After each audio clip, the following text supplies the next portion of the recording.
예배에 오신 모든 여러분들을 환영합니다. 온라인 예배도 하나님 앞에서 예배이기 때문에 위의 상황들을 잘 숙지하셔서 하나님 앞에 참된 예배자로 예배할 수 있기를 바랍니다.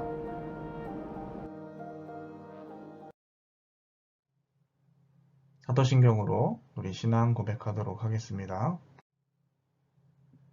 나는 전능하신 아버지 하나님, 천지의 창조주를 믿습니다. 나는 그의 유일하신 아들, 우리 주 예수 그리스도를 믿습니다. 그는 성령으로 잉태되어 동정녀 마리아에게서 나시고 본디오 빌라도에게 고난을 받아 십자가에 못 박혀 죽으시고 장사된 지 사흘 만에 죽은 자 가운데서 다시 살아나셨으며 하늘에 오르시어 전능하신 아버지 하나님 우편에 앉아 계시다가 거기로부터 살아있는 자와 죽은 자를 심판하러 오십니다. 나는 성령을 믿으며 거룩한 공교회와 성도의 교제와 죄를 용서받는 것과 몸의 부활과 영생을 믿습니다. 아멘. 지금부터 오순절호 26번째 주일 왕이신 그리스도 주일 예배 하나님 앞에 올려드리도록 하겠습니다.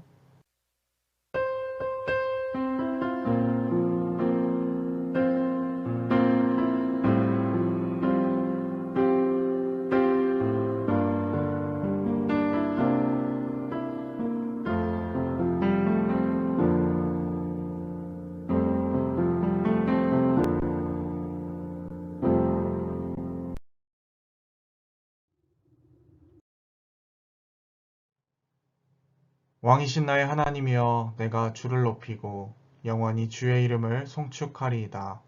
내가 날마다 주를 송축하며 영원히 주의 이름을 송축하리이다. 여호와는 위대하시니 크게 찬양할 것이라. 그의 위대하심을 측량하지 못하리로다. 아멘.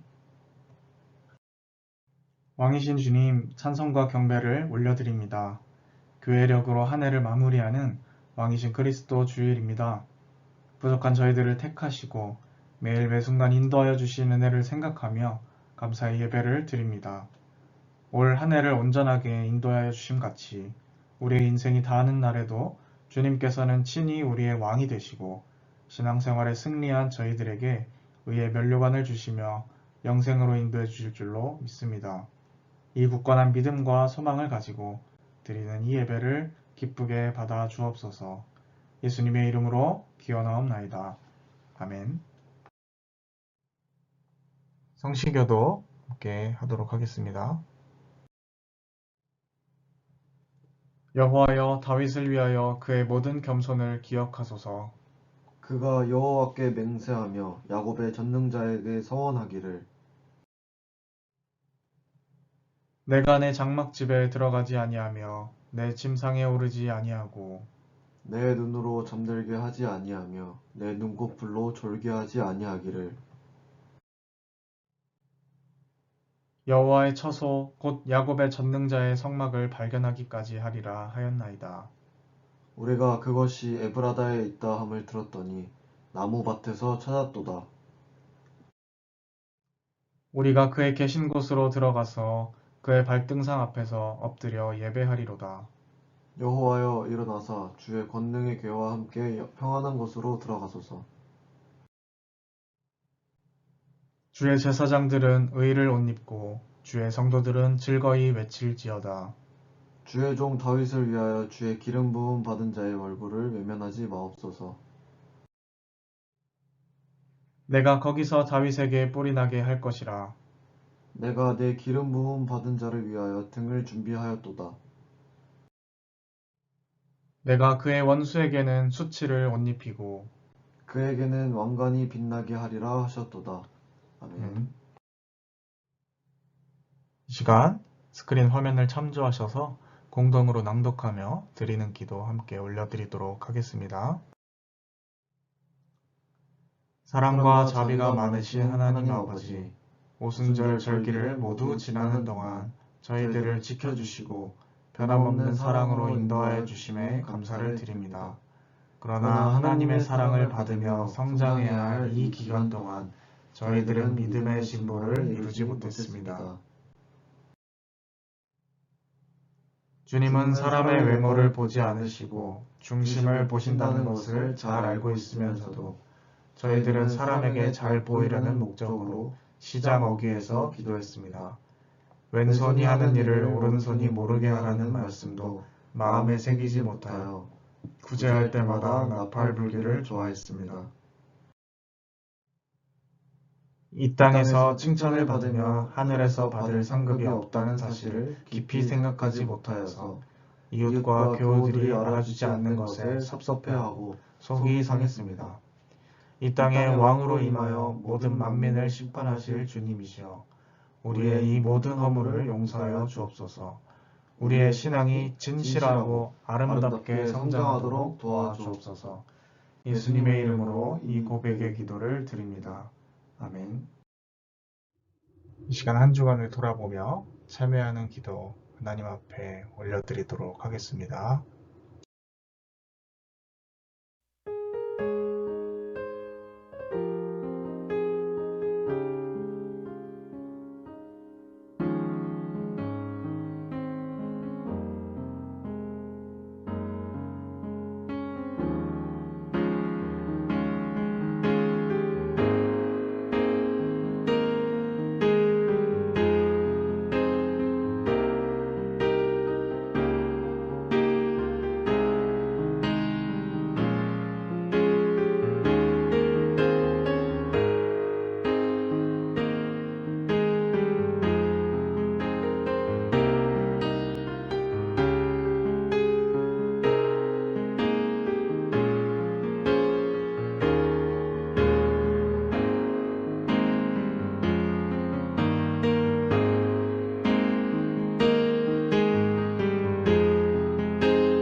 진심으로 하나님 앞에 자신의 죄를 내려놓고 고백하는 자에게 주시는 용서의 말씀 함께 봉독하도록 하겠습니다. 내가 너희에게 이르노니 이와 같이 죄인 한 사람이 회개하면 하늘에서는 회개할 것 없는 의인 99으로 말미암아 기뻐하는 것보다 더하리라. 아멘. 소원이라는 찬양 하나님 앞에 올려드리도록 하겠습니다.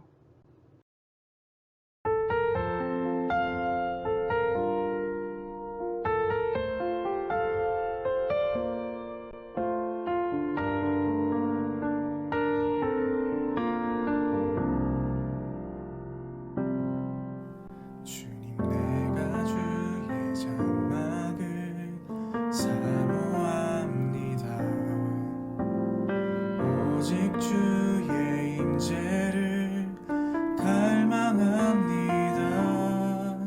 주의 집에서의 하루가 다른 곳의 첫날보다 좋으니 주 사랑 안에 머물러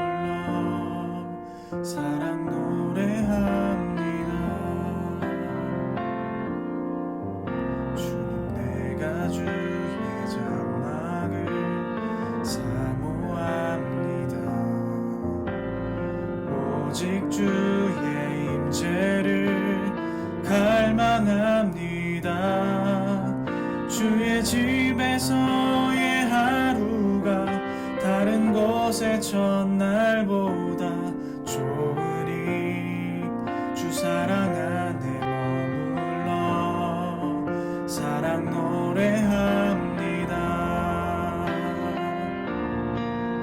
나의 평생에 단 한 가지 소원 주의 아름다우심 보며 사랑 노래하는 것 나의 왕 되신 주님의 얼굴 구하며 주 사랑 안에 머물러 사랑 노래합니다. 나의 평생에 단 한 가지 소원 주의 아름다우심 보며 사랑 노래하는 것 나의 왕 되신 주님의 얼굴 구하며 주 사랑 안에 머물러 사랑 노래합니다.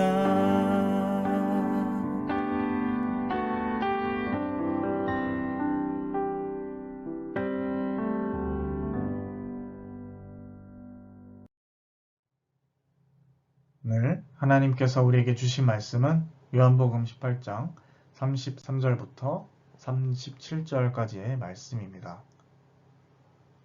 요한복음 18장 33절에서부터 37절까지의 말씀입니다. 이에 빌라도가 다시 관정에 들어가 예수를 불러 이르되 네가 유대인의 왕이냐? 예수께서 대답하시되 이는 내가 스스로 하는 말이냐 다른 사람들이 나에 대하여 내게 한 말이냐. 빌라도가 대답하되 내가 유대인이냐? 네 나라 사람과 대제사장들이 너를 내게 넘겼으니 네가 무엇을 하였느냐? 예수께서 대답하시되 내 나라는 이 세상에 속한 것이 아니니라. 만일 내 나라가 이 세상에 속한 것이었더라면 내 종들이 싸워 나로 유대인에게 넘겨지지 않게 하였으리라. 이제 내 나라는 여기에 속한 것이 아니니라. 빌라도가 이르되 그러면 네가 왕이 아니냐? 예수께서 대답하시되 네 말과 같이 내가 왕이니라. 내가 이를 위하여 태어났으며 이를 위하여 세상에 왔나니 곧 진리에 대하여 증언하려 함이로라. 무릇 진리에 속한 자는 내 음성을 듣느니라 하신대. 아멘. 오늘 말씀 세상에 속하지 않은 나라의 왕이라는 제목으로 말씀 나누도록 하겠습니다. 네, 여러분 한 주간도 잘 지내셨나요? 오늘은 세상으로부터 오지 않은 나라의 왕이라는 제목으로 말씀을 나누고자 합니다. 먼저 이 말씀 배경에 대해서 설명을 좀 드리자면요. 오늘 말씀은 예수님께서 이 십자가형 선고를 받기 전에 재판이 벌어지고 있는 그러한 법정에서 일어난 대화라고 볼 수가 있겠습니다. 이 빌라도가 로마 총독으로서 유죄냐 무죄냐 이 여부를 가리기 위해 예수님을 신문 중에 일어난 일인 거죠. 빌라도가 질문을 합니다. 네가 유대인의 왕인가? 이렇게 질문을 하는데 이 말은 예수님께서 스스로 왕이라 지칭하면서 사회적인 혼란을 일으켰다라고 고소를 당하셨기 때문에 사실 확인차 한 질문이라고 볼 수가 있겠습니다. 예수님께서는 여기에 대해서 바로 대답하지 않으시고 오히려 역으로 질문을 하시죠. 과연 그것은 너희의 고백인가 아니면 다른 사람의 말인가? 이렇게 이야기하니 빌라도는 나랑은 아무런 상관이 없다. 무엇을 하였냐? 이렇게 다시 질문을 합니다. 이 말은 뭘 했길래 사람들로부터 이렇게 기소를 당했냐? 이런 뜻이겠죠. 그러자 예수님께서 말씀을 하시는데 명확한 것은 빌라도의 질문에 그렇다 아니다 라고 답변하시지도 않고 무엇 때문에 기소당했다라고 답변하지도 않으신다라는 것입니다. 대신에 예수님께서 하신 말씀은 36절에 기록된 대로 내 나라는 이 세상에 속한 것이 아니다 라고 말씀을 하셨다라는 거죠.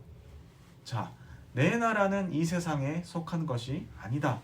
이 말은 그냥 들으면 이 주님의 나라, 하나님의 나라라는 것은 이 세상과 아무런 관련이 없는 내세의 어떤 것이다 라고 오해하기가 너무나 쉽다라는 것입니다. 실제로 매우 아쉬운 번역 중에 하나라고 생각을 합니다.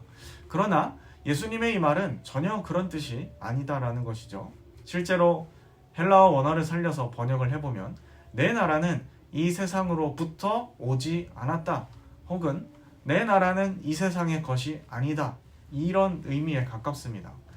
방금 제가 말씀드린 이 대안적인 번역을 듣고 오늘 말씀을 살펴보면 속하지 않았다라고 번역할 수도 있겠구나 싶은 생각이 드는데, 사실 우리가 이런 이해 없이 그냥 이 번역을 성경 오늘 우리가 살펴본 말씀 번역대로 접해 들으면 주님의 나라는 이 세상이랑 아무런 연관이 없구나 라고 생각하기가 너무나 쉽다라는 것입니다.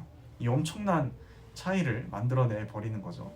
심지어 들리기에 따라서는 예수님의 이 말이 빌라도에게 야, 너 오해하고 있는 거야. 나는 사실 왕도 아니고 아무런 해가 되지 않는 종교적인 가르침만 전하는 그런 사람인데 사람들이 나를 시기해서 고소한 거야, 이런 의도처럼 들리기도 하죠. 실제로 오늘 말씀의 이 구절에 대하여서 다루고 있는 이 적지 않은 어떤 해설 혹은 주석 혹은 목회적인 어떤 설교, 이런 많은 것들이 그냥 이 성경이 기록된 우리가 보고 있는 개역 개정식의 해석으로만 해석을 하다 보니까 하나님 나라는 그저 죽어서 가는 나라, 내세, 이 현실과는 별로 상관없는 곳이라고 생각을 해버린다라는 것입니다. 이것은 예수님의 의도와는 완전히 다른 것이다 라는 것이죠. 예수님의 말씀은요, 이 하나님의 나라의 작동 방식과 세상의 나라의 기원이 다르다라고 이야기하는 겁니다. 작동 방식과 기원의 차별성을 이야기하시는 거예요. 그런데 이걸 그냥 이 세상에 속하지 않았어 이렇게 넘어가게 되면 결국 하나님 나라는 그냥 이 세상의 정치나 경제 같은 우리의 현실과는 아무런 상관이 없는 그런 곳이구나 라고 생각한다라는 것이죠. 실제로 이런 생각으로 신앙생활을 하시는 분들이 적지가 않습니다. 저는 여기에 대해서 이렇게 좀 말씀을 드려보고 싶습니다. 제가 여러 부대를 옮기면서 정말 많이 인용했던 표현인데요. 칼 막스가 말했던 말입니다. 그것은 종교는 인민의 아편이다 라는 말이에요. 자, 여러분, 만약에 우리가 이 구절을 이렇게 해석하고 실제로 이러한 모습으로 신앙생활을 한다면 정말 이 마르크스가 했던 이 말이 참이 되어버리게 될 것입니다. 참이 되어버리게 될 겁니다.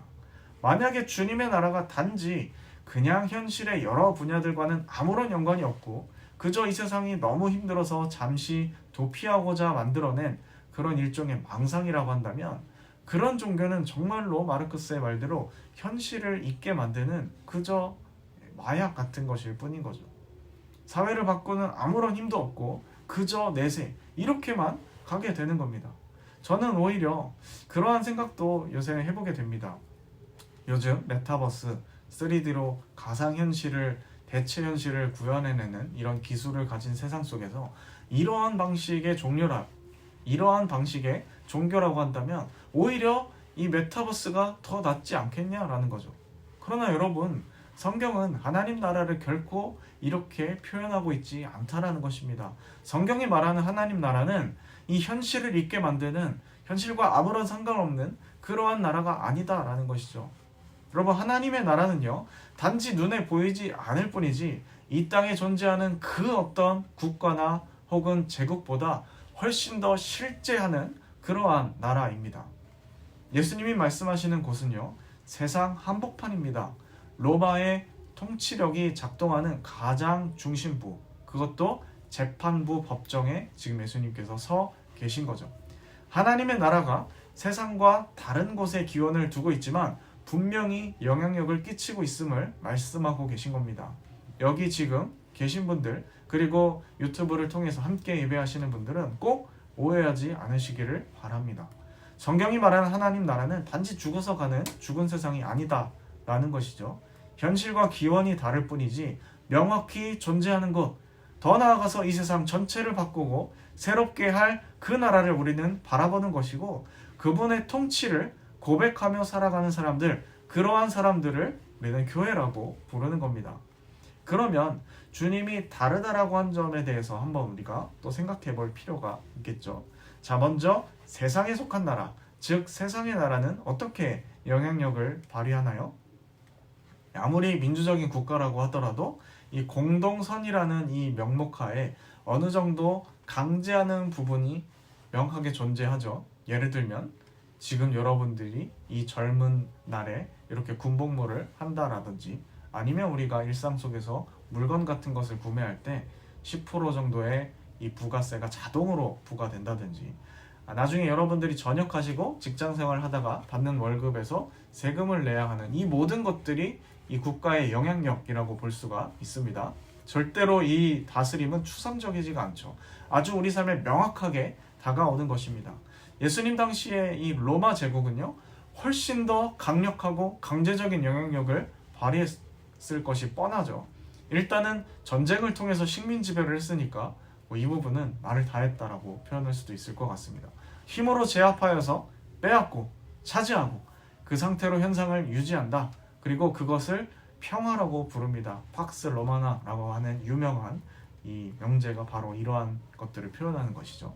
그러나 여러분, 하나님의 나라는요, 힘으로 타자를 강제하는 방식으로 다스리지 않는다라는 것이에요. 하나님 나라는 그런 방식으로 다스리지 않습니다. 하나님의 나라는 오직 사랑과 존중함으로 다스리십니다. 물론 하나님은요, 충분히 강제하실 수 있는 능력과 매우 합법적인 권리까지 있으신 분이십니다. 창조주이시니까요. 그런데 하지 않으시는 것일 뿐입니다. 우리 개개인의 자유의지를 존중하시기 때문에 그렇습니다. 왜냐하면 그렇게 해야 진정한 하나님의 뜻이 영원히 지속될 수가 있고, 그것 자체가 하나님의 뜻이기 때문입니다.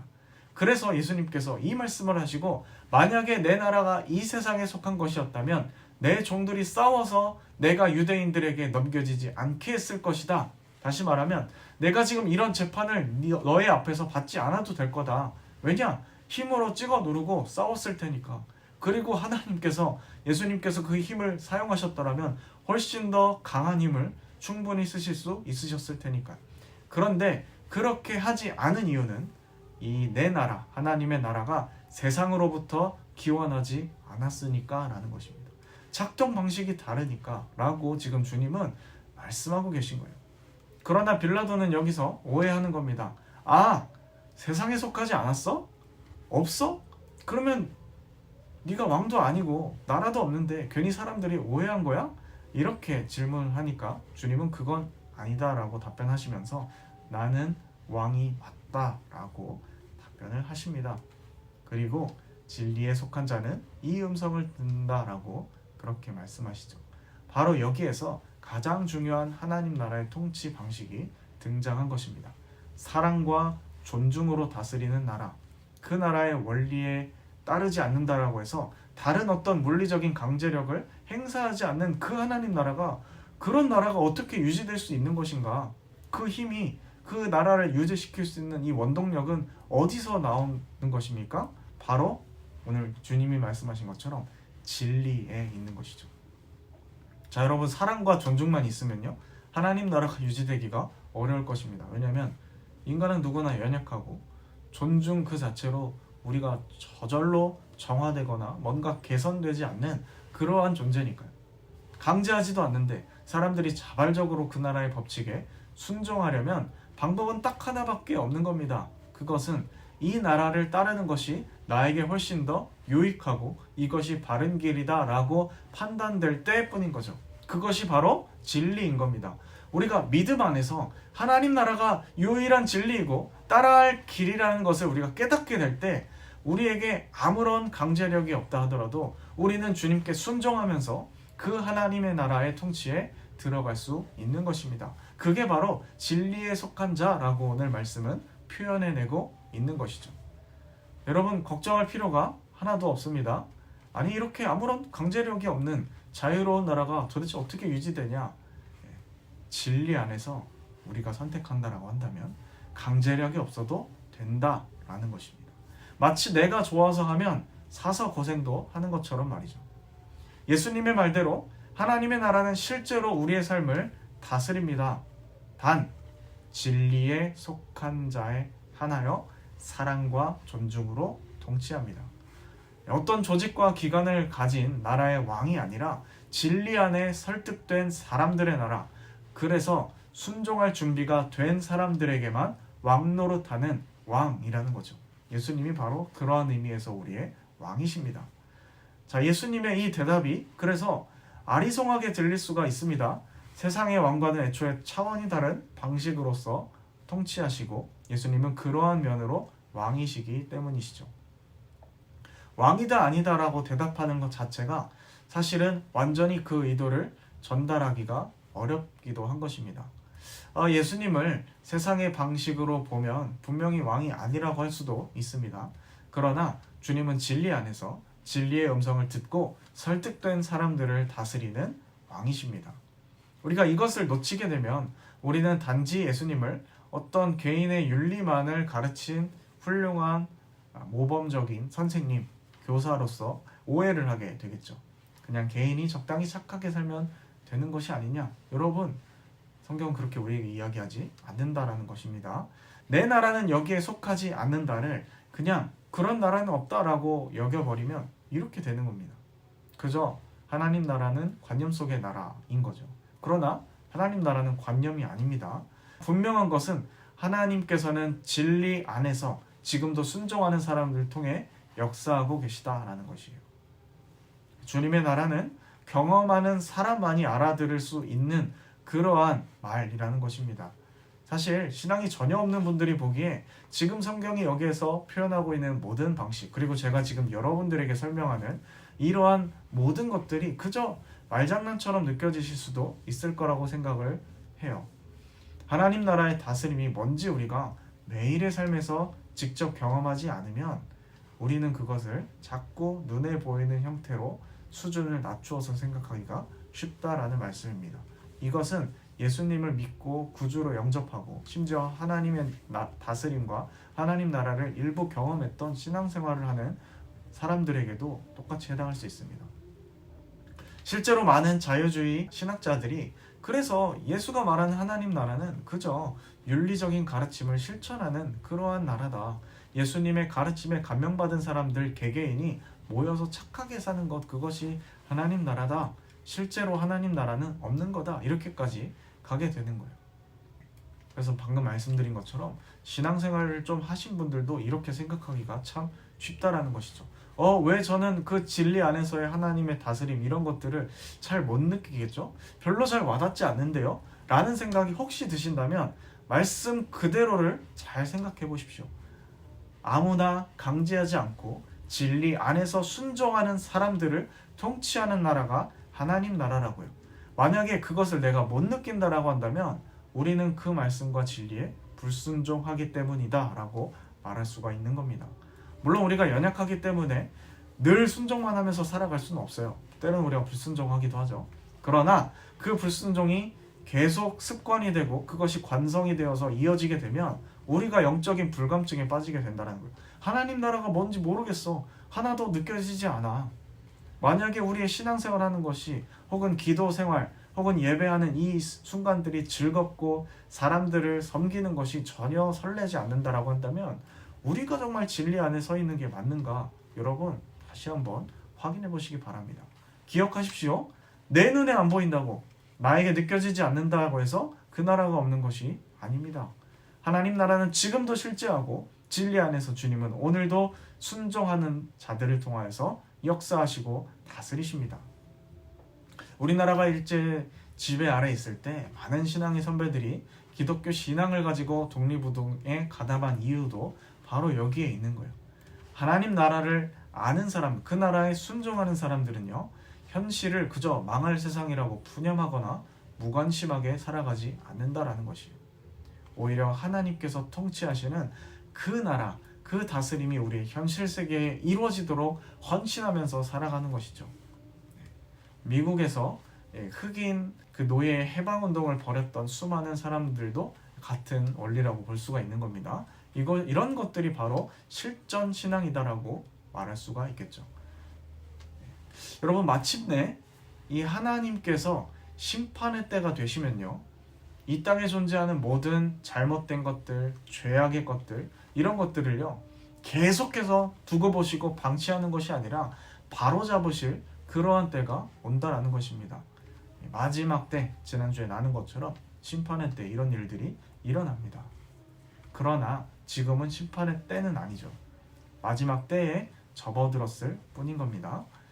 오늘 왕이신 그리스도 주일을 맞아서 정말로 우리가 주님을 왕으로 모시고 있는지, 진리 안에서 우리가 그분을 기뻐하면서 섬기고 있는지 다시 살펴볼 수 있었으면 좋겠습니다. 하나님 나라는 눈에 보이지 않을 뿐이지 분명히 존재하고 진리 안에서 오늘도 우리를 초대하고 있습니다. 그 진리의 음성 우리 모두가 듣고 또 따를 수 있는 우리가 되었으면 좋겠습니다. 주님이 다스리는 그 다스림 속에 기쁨으로 살아갈 수 있는 우리 모두가 되기를 바랍니다. 기도하겠습니다. 하나님 아버지, 오늘 예수님과 또 빌라도의 대화를 통하여서 하나님 나라의 속성과 또 원리에 대해서 생각해 보았습니다. 많은 사람들은 하나님의 나라를 잘 모르고 오해하여서 이 현실에 존재하는 수준대로 낮추어서 생각하거나 아예 그러한 나라는 없다라고 생각하며 살아갑니다. 그러나 저희들은 진리 안에서 주님이 누구신지 알고 그분이 나의 왕으로, 그분만이 나를 다스리십니다 라고 고백하며 살아가는 사람들인 줄 압니다. 저희들에게 이 귀한 마음을 계속 허락하여 주셔서 성령 안에서 또 진리 안에서 하나님 나라의 다스림을 온전히 따르며 살아가게 하여 주옵소서. 주님이 나의 왕이십니다. 주님이 나를 다스리십니다 라는 이 고백 절대로 추상적이거나 모호하게 생각하지 않게 하시고 진지하게 받아들여 우리 삶을 주님께서 실제로 다스리도록 내어드리는 저희들이 되게 하여 주옵소서. 그리고 저희들을 통하여 하나님의 그 아름다운 나라와 다스림이 확장되어 가게 하여 주옵소서. 함께 하실 줄 믿사오며 이 모든 말씀 예수님의 이름으로 기도드립니다. 아멘.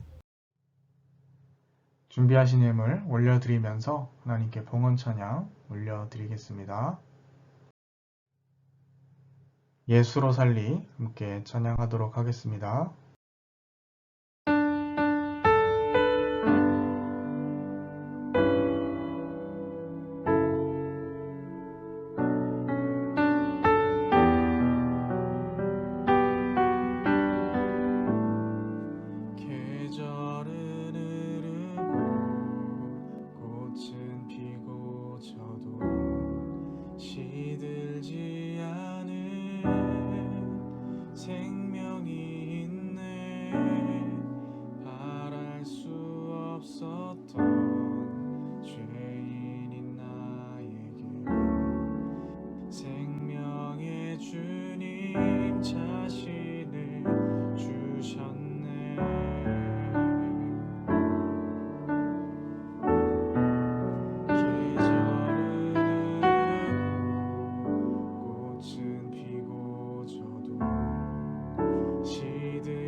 예수의 것이니 내 전부 대신 예수로 살리.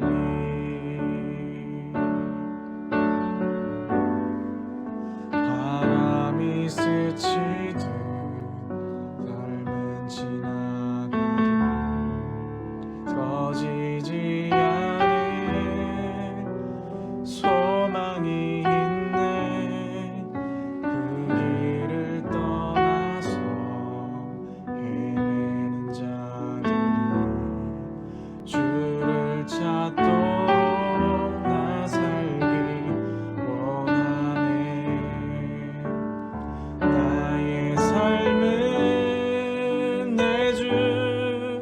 예수의 것이니 내 생명 다해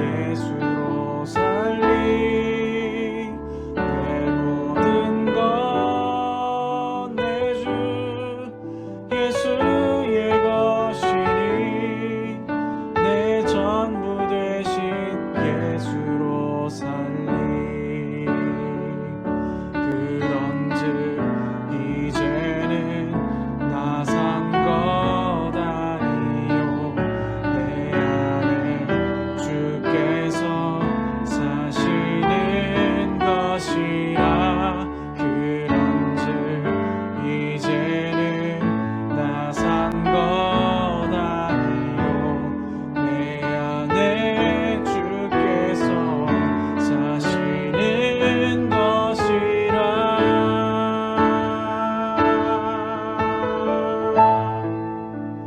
나의 삶은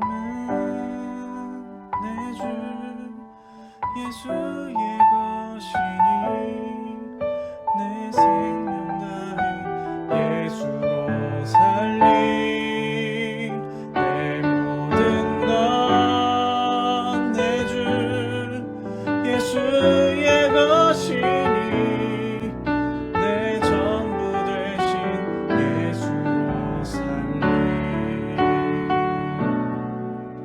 내 전부 되신 예수로 살리 내 전부 되신 예수로 살리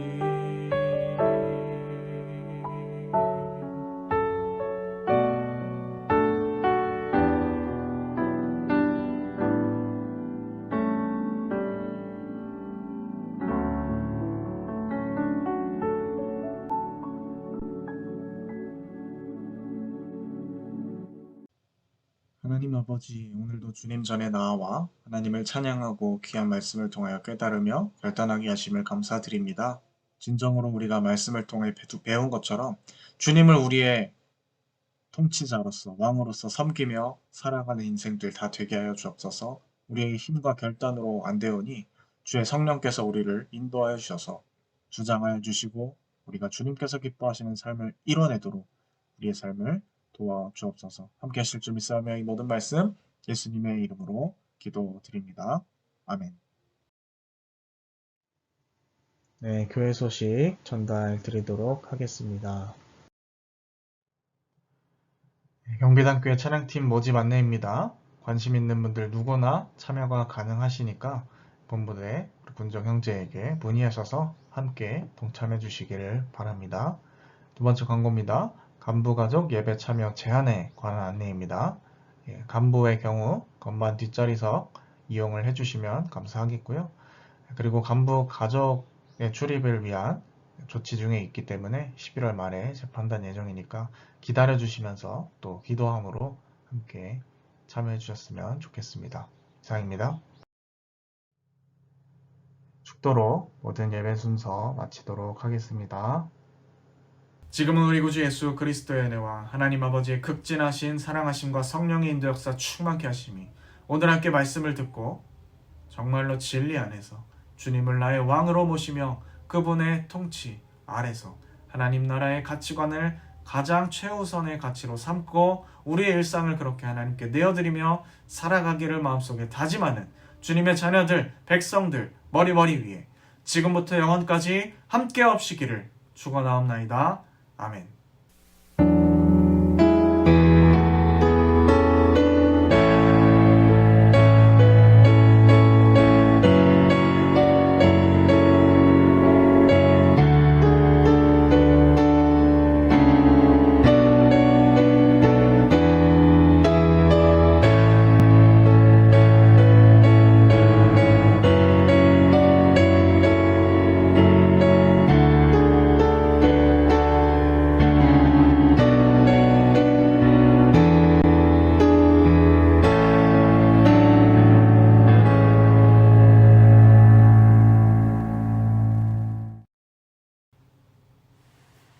여러분 다가온 한 주간도 하나님 나라의 다스림 안에서 살아갈 수 있었으면 좋겠습니다.